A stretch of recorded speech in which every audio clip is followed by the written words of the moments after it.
Comment se déroulent les travaux du projet Apuiat au nord de Port-Cartier? Mesdames et messieurs, bonsoir. Voici votre bulletin régional. On devrait continuer jusqu'à la mi- ou fin décembre. Une visite de cet imposant chantier qui franchit une nouvelle étape avec le bétonnage des bases d'éoliennes.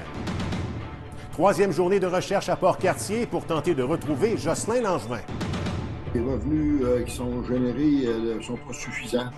À Pointe-le-Bel, est-ce que la pérennité de l'aéroport pourrait passer par la vente de terrain?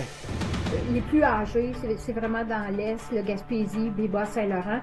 Enquête de l'Institut de la statistique, la population de l'Est du Québec vieillit et s'appauvrit.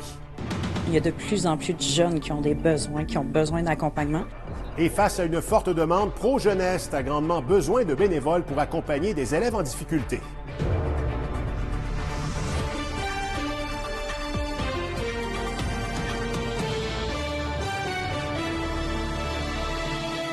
Le projet éolien Apuiat a franchi une étape symbolique cette semaine. Les fondations des premières bases d'éoliennes ont été coulées. Alexandre Quentin a visité le chantier où œuvrent actuellement 250 travailleurs. 60 tonnes d'acier. C'est ce que compose l'armature de chacune des 34 bases d'éoliennes du projet Apuiat. Au cours des prochaines semaines, entre 13 et 18 fondations seront coulées au sommet de montagnes situées au nord du village de Rivière-Pentecôte à Port-Cartier.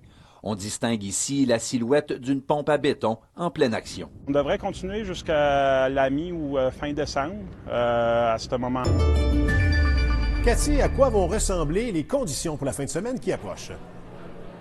Tout ce que je peux vous dire, c'est que j'espère que vous avez profité du beau soleil qu'on a eu aujourd'hui parce que ça s'annonce un peu plus gris pour les prochaines heures. Si on regarde justement plus en détail pour la journée de demain, on aura, oui, quelques percées de soleil en matinée, mais rapidement, les nuages vont s'amener avec un ennuagement complet pour Rimouski, Matane, Sainte-Anne-des-Monts et Amqui. Même chose pour Forestville, Bécomo, Sept-Îles et Havre-Saint-Pierre.